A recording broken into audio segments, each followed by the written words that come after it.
So it's springtime and Apple TV Plus is in full bloom. Then the 2020 Olympics in Tokyo will be full of human support robots, and IEEE has the scoop. Apple Pay is now a credit card business. I'm Gene DeRose, and this is FutureForward. I'm Steve Rosenbaum, and let us launch. Hey, Gene. How you doing? I'm a little horsey today, but as you said earlier, dating ourselves, Brenda Vaccaro voice. I find it very sexy and appealing. As usual, a big shout out to our friends at IEEE Spectrum. The Spectrum, it's the flagship magazine and website of the IEEE, the world's largest professional organization devoted to engineering and the applied sciences, and they do good tech journalism. So yeah, they sure do. Yeah. All right, so let's just dive right into the Apple thing because you know, a couple of things. So first of all, Apple front-loaded a whole bunch of announcements before the big Apple announcement to kind of clear the decks. So all the hardware stuff, the new MacBook, the new iPad, all that stuff kind of got blown away. We're not even going to talk about that because you know we're media guys, and this is Apple TV Plus. Oh man, what does it all mean? What does it mean? Details. We want details. So do we like the Plus thing? I mean, is Plus a good thing? I mean, there's a bunch of pluses, right? We're going to talk about the Apple TV Plus, and then we're going to talk about the Apple News Plus. You know, so these are plus. Apple operates at its best. Apple operates in a vacuum where they don't seem to sort of care or almost seem oblivious to what others are doing. I think we might be in a little transition here. It seems like they're responding to others' stumbles, fumbles, or perceived needs, but I can't quite grok the business model side of it from their point of view. Well, so, you know, a bunch of people, there's a lot of articles out there. Everybody had something to say. My friend Peter Kafka was, hold on, the live feed started playing. Peter Kafka was pretty cynical. I guess maybe that's not a surprise because that's a good gig for him. But you know, I think let's do the summary first, and then we'll dig in. So the summary was essentially Apple's figured out that like the number of people in the world that are going to buy $1,000 phones every 12 months has a finite ceiling. And by the way, I've renewed my phone every year for the last 10 years, and this is the first year that I have the iPhone 10, the X, and I'm like, you know what? I'm good. I don't need to replace it. So I'm on year 2 of my license. You know, and part of that is the change with the phone businesses where now you know how much the phone costs, which is a little painful. But they really are shifting to subscriptions, to software. Right. And, you know, in the same way that Adobe makes you pay for Photoshop every month for the rest of your life, you know, and Lightroom every month for the rest of your life, Apple has decided, rightly or wrongly, that its play is content. That's a big thing. It's astonishing to me. It's even a leap beyond software because whatever. We'll have to. The reality is, what is the human factor in this? Because can they really outsource everything, right? You know, I mean, if content is their play, what's their sort of core, you know, asset? Is it just the leverage of the phone and their ability to string the whole system and a micro economy together? Maybe. So there were lots of questions that came out of the Apple announcement, right? One of the big ones was this kind of head scratcher about the Wall Street Journal. So if you're a Wall Street Journal subscriber paying $39 a month, and you can pay $9 a month to Apple to get the same thing, wouldn't the Wall Street Journal direct subscription business just fall off a cliff? Well, I think that they are playing into things we've talked about over the last year, which is the precariousness of traditional, you know, legacy print news providers, journalists, and whether they're, you know, like Antarctica, about to lose a big, you know, shelf, a big chunk of their business, which happens in. So, you know, it's a balance, right? Would the Wall Street Journal take a whole bunch of found business that they would never have, consumer kind of business, versus all the people that have their companies paying for their WSJ subscriptions, even though it's used personally? Big question. Now, having said that, the New York Times opted out, Washington Post opted out. Yep. And you know, since I wasn't in the room, I'm going to imagine that the spreadsheet went something like this. You know, we have 1 billion phones out there, and we think the adoption of Apple News is going to be, pick a number, 2%, 3%, 12%. They came up with an analysis of how many people would give them $9 a month. And then they came up with some complicated rev share of which publishers get 50%. I didn't exactly understand what they were getting 50% of. Like, right? Yeah, well, it would be, that's a really good question. Is it like a cable model? Is it 50% of some little prorated bit of what, you know, the marginal part of your New York Times would cost on top of your subscription? Because Apple is not in the business of making things complicated. So it's hard to imagine there's going to be 40 standalone subs all rolled into one. Right? Yeah. I think the answer is we don't know. Now, having said that, no Apple. Yeah. Well, having said that, you know, I like the idea of getting all of these publications for a single price. And I guess and Apple's gambling that they can go back to the New York Times and the Washington Post and say, hey guys, you know, a $9 bill for 1 billion customers split, you know, 100 ways is a way better piece of math to you than you trying to run your own subscription business. Okay, so here's what I believe in a large sense is a lot of this has to do with what the user experience for this will actually be, right? Ever since the iPhone was introduced and started to have apps, there have been newsstand kind of approaches and apps and things like that balkanized in a good way, right? You're separate, even the business model didn't work. At least I knew I was getting the Times versus the Post, and I had these options. You know, will they marginalize and try to present you with a unified homepage like the current legacy news app product does? I would not be happy. And I need to have the elegance of both. I need to still come in through my social media without a lot of crap, you know, that forces you to log on or change your auths or confirm your permissions. This is a lot of noisy stuff that Apple tends to not want to be involved in, which, by the way, is also related to the TV side of this once we get there. Yeah, I think, you know, one of the things is Apple's, much like Netflix, interestingly enough, Apple's very conservative about what data it releases. But I kind of know through the grapevine that Apple News, which you don't hear a lot about, actually Apple News before the Plus, just regular Apple News, actually has an enormous number of regular returning monthly average users.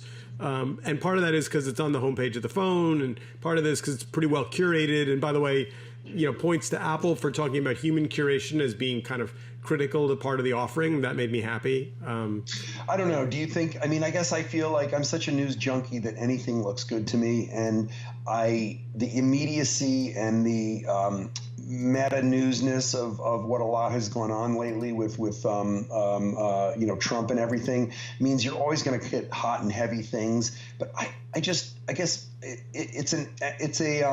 it's a metric that I want to see that involves how many editors, real journalistic editors, are really putting to work, because I'm skeptical that they can create a great experience otherwise. It's the same thing with video.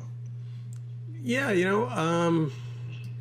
But you sound like you might be a believer, which is kind of us taking slightly opposite roles here. I don't know if I'm a believer. So it was far and away not their best, you know, Apple event. Let's say that right up front. I mean, you know, it seemed like, you know, they relied pretty heavily on celebrities, which is great, but maybe not, you know, I don't know, not what I was expecting.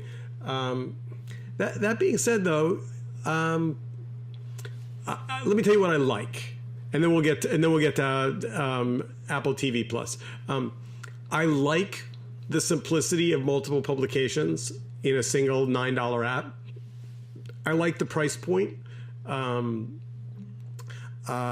think that people don't want to do subscriptions one-off. I think that's exhausting and you know, a little overwhelming.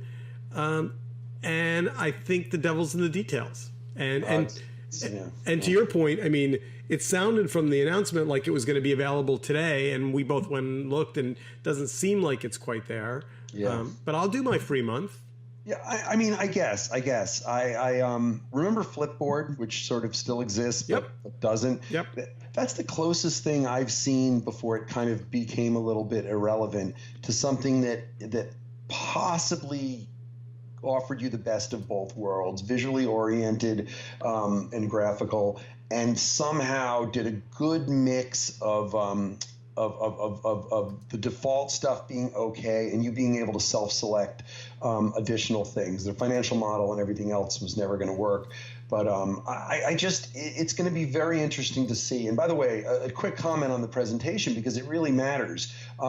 It's been 8 years since we've had the benefit of the Steve Jobs masterpiece presentations, and for 5 or 6 years, the winds were at their back, where Tim Cook, or as Donald Trump calls him, Tim Apple, was able to do similar, identical kind of things. But I don't think he or Phil Schiller, who does a lot of the techie kind of ones, they don't have that pop culture curiosity and joy and charisma that Steve Jobs had. He got us excited, even though it was all bogus when he talked about the Times and magazines and TV 7 or 8 years ago. So sorry, that was a little rant, but I think that rant away. It's a surface thing. I guess the devil will be in what these details really are. We'll see. All right, so Apple TV Plus. Yeah. What is the Plus, and what is the Apple TV? So again, Apple's negotiation with all of these subscription services is essentially customers don't want to have to sign up for 10 things. It's too much work. And you know what?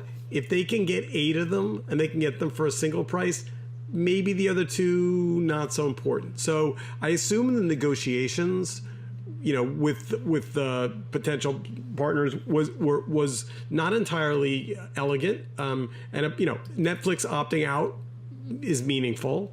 Beyond belief meaningful. Absolutely. Because they are the agnostic in the kind of hardware and access side of this.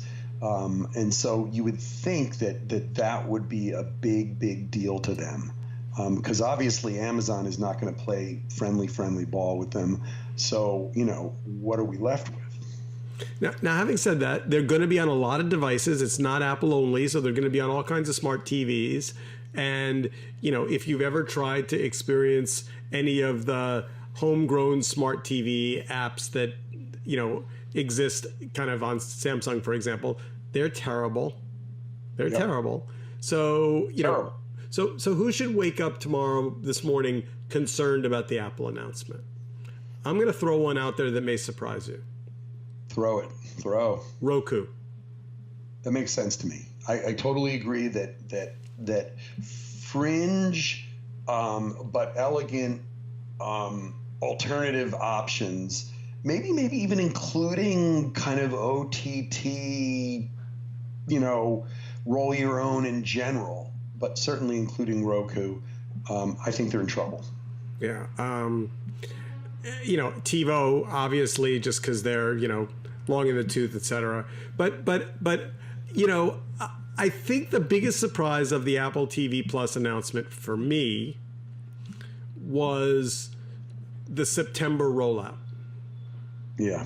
That's a long time from now.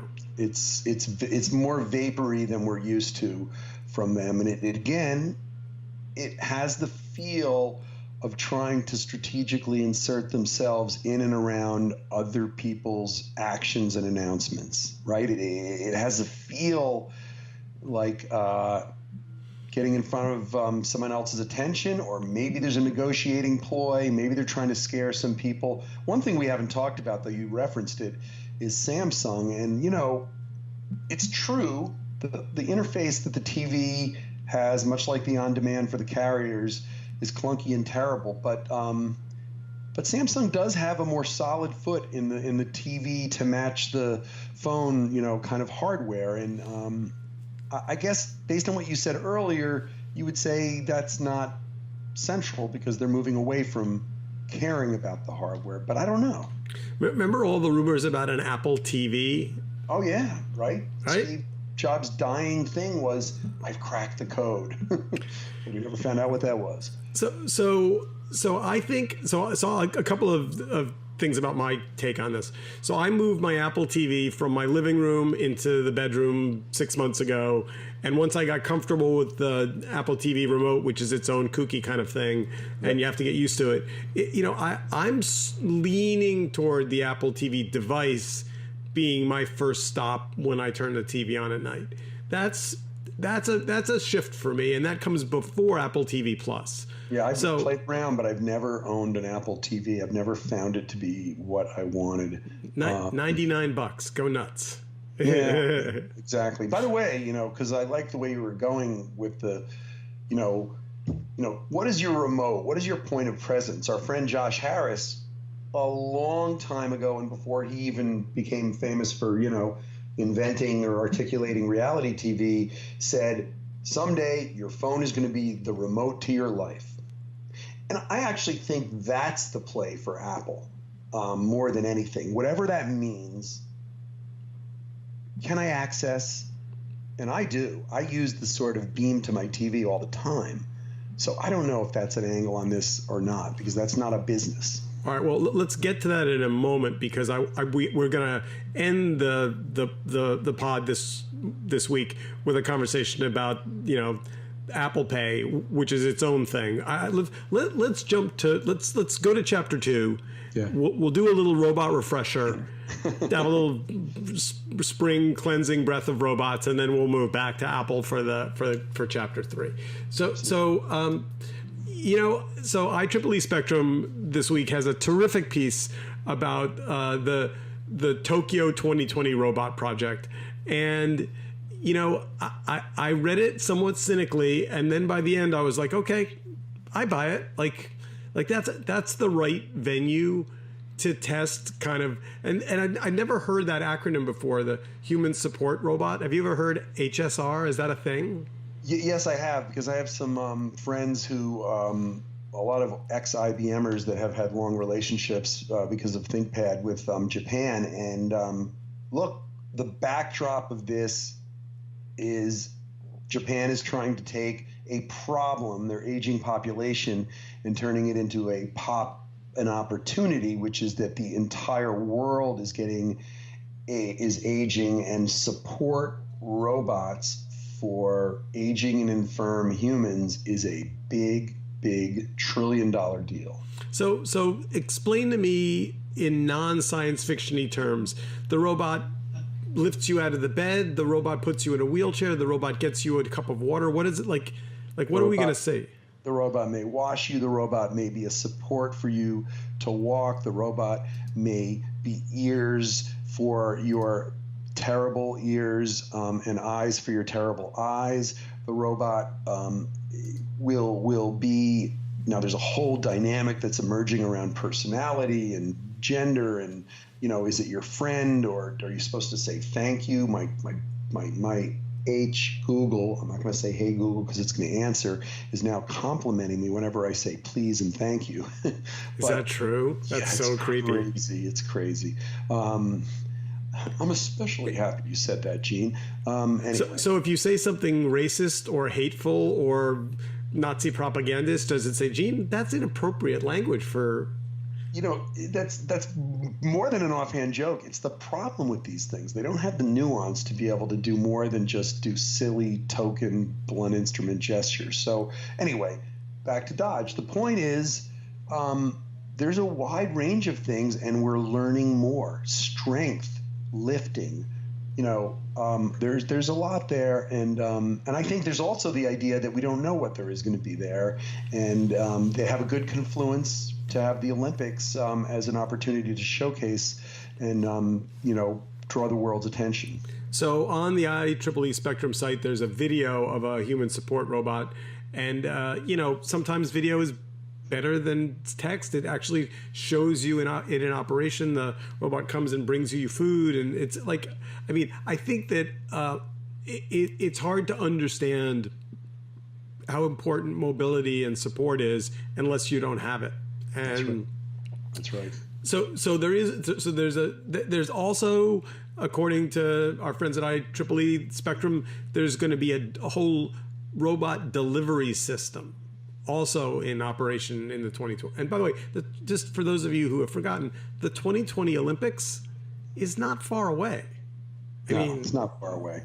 Yeah. And also, by the way, in the world, in the emerging, expanding world of Internet of Things and, our move towards the singularity, we're locked in some semantic sort of boxes that are going to start to be less and less relevant, right? What's the difference between a support robot, a drone, fair enough. An AI? Well, I mean, I'm not even arguing against someone. I think these are going to start to be, it's going to take a lot of marketing magic to grab the lead in these things, because as with a lot of things, the emergence of social media, pretend versions of things with humans operating in the background is not the worst thing, right? Like, so it's going to be interesting to see who's so wedded to the deep science that they missed the actual opportunity. Remember, Mechanical Turk, which was acquired by Amazon, was about thousands of people in the background doing chores for you that looked to the front end like it was a machine. All right, so let's talk about, and then in wrapping our little journey into robot land, let's talk about this gymnastic robot. Like, I had an immediate reaction to the picture on the IEEE Spectrum website. Maybe you did too. What was yours? I thought it looked like a Lego project. It's a very good point. Yeah. With I mean, look, the thing about progress, and again, future forward, the thing about the future is it looks impossible. There's an almost innumerable number of failures before you get to the thing working, right? So I liked the spirit of a gymnastic robot because it essentially said, we're going to actually make something that has the fluidity and the same kind of, articulation as a human being. Lots of curves, no right angles. Exactly. I think that's a big point, and I'm not sure where that fits at this point in time, but there's a lot of people with investment needs and all this other stuff. So I like Nadia. I would invite Nadia over to visit for sure. And they came in second in the DARPA robotics challenge, which is no joke. That's impressive. All right, so chapter 3, last but not least. Excuse me. That's right. Let's talk about Apple Pay. By the way, do you use the wallet and stuff right now? All right, those are two separate questions. Let me answer them in order. I do use Apple Pay. I don't use the wallet. At least I don't think I use the wallet. Exactly. That's a good thing. I asked the question in a way that betrayed my own ignorance because I think I don't use either, but I sort of use both. I will tell you that when I finally got it hooked up and I got in the cab coming from the airport and the screen said, pay whatever it was, and I held up my phone and it went bloop, I was like, okay, I'm never reaching into my wallet for a credit card ever again. Like, it's so many steps that they've erased. Like the bending over, the reaching, the taking the wallet out, the finding the right credit card, Now, having said that, the other thing that was immediately apparent to me is, like, this isn't even sneaky. Apple's plan is to disintermediate credit card companies. Like, because the truth is, I don't care what's behind that. Like with Apple Pay, they made a concerted decision to not say, thank you for using your MasterCard has been charged. Like, they literally made whatever it charges when I click on the screen, I have no idea. And so the fact that they actually are releasing a credit card, I think is a pretty big deal. Well, look, you know what? I have a bigger statement about this, which is I really think Apple is not realizing how much gold there is to mine in the perfect storm of how the device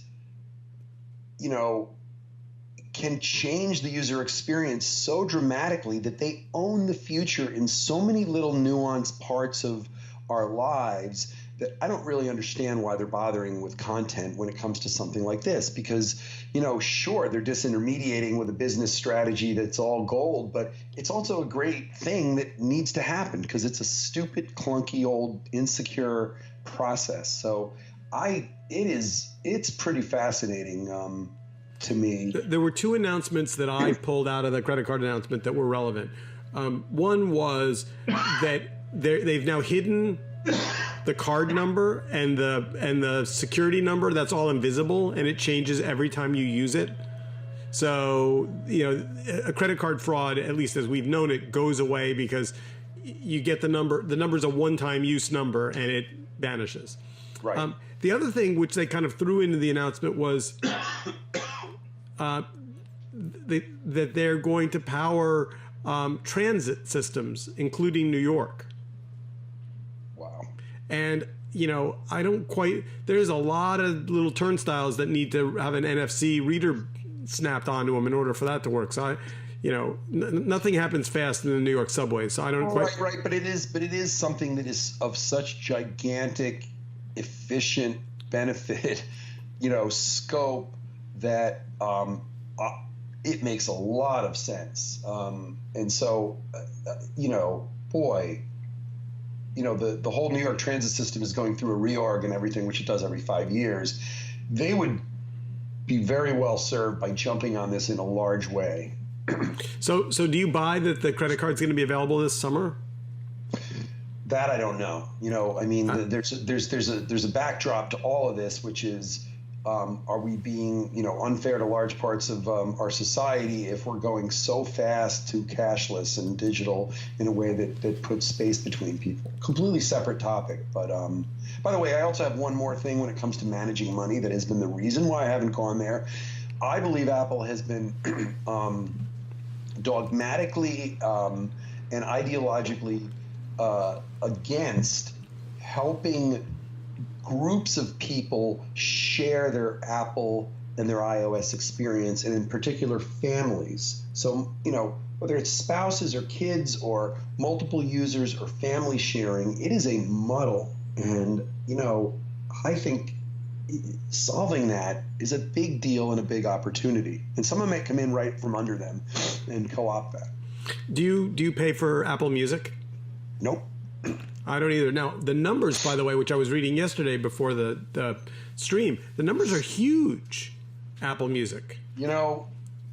20 years ago, Netscape used to periodically announce how big its numbers were. And every time they said there were 38 million downloads, I would say, yeah, and I'm 45 of those because I've installed Netscape. I don't believe it unless I see the transparency enough to show the difference between knowingly paying for something after my free trial expired, et cetera, et cetera. By the way, I pay premium Spotify and Pandora. Fascinating. All right, we're out of time. I think let's just see if let's drill down to the Apple announcement. Gene, on a A, B, C, D scale, you give it what? I give it a D because I don't say that about Apple very often because I'm not seeing enough of the detail, and it's a mishmash. And so it could be that the substance of it is going to be an A, but I'm not sure they did themselves any favors with helping us understand what ground we're standing on. You're a tough grader, dude. You gave them a D. You gave our friends at Apple a D. I'm going to say B plus. Yeah. Just because, yes, mishmash, or I was going to go with eclectic. Yep. Just a bit, but net, I think the video space has a lot of room. I think they're getting into it. I think they'll make mistakes. I think the other thing about Netflix, just as a competitor, is how many things do you Netflix doesn't have to release that much new stuff for me to consider that $11 a month to be a good buy. Astonishing. I completely agree with you, and it is remarkable. Let me just ask you a quick question before we go. In retrospect, does clearing the deck from the hardware and other announcements was that like, why bother? I feel like they could have had one of their classic things where you gave a little glimpse of this, or you had the final, like, I don't know. Did it matter? I think the hardware announcements just weren't that exciting. They were like, hey, we buffed this up a little bit, and this is a little faster, and they really wanted the media coverage to be on the credit card and on Apple TV Plus. Maybe they wanted the mainstream press and business press to be there instead of the fanboys. Yep. By the way, sidebar, I have mixed feelings about the Plus. Seems a little bit like marketing one. Anyway, we are literally out of time. We'll be back again next week. We won't be talking about Apple next week. We'll have a whole new show. Until then, Gene, feel better. Thanks. I will have a voice next time. Less sexy. All right. See you next week. Bye-bye.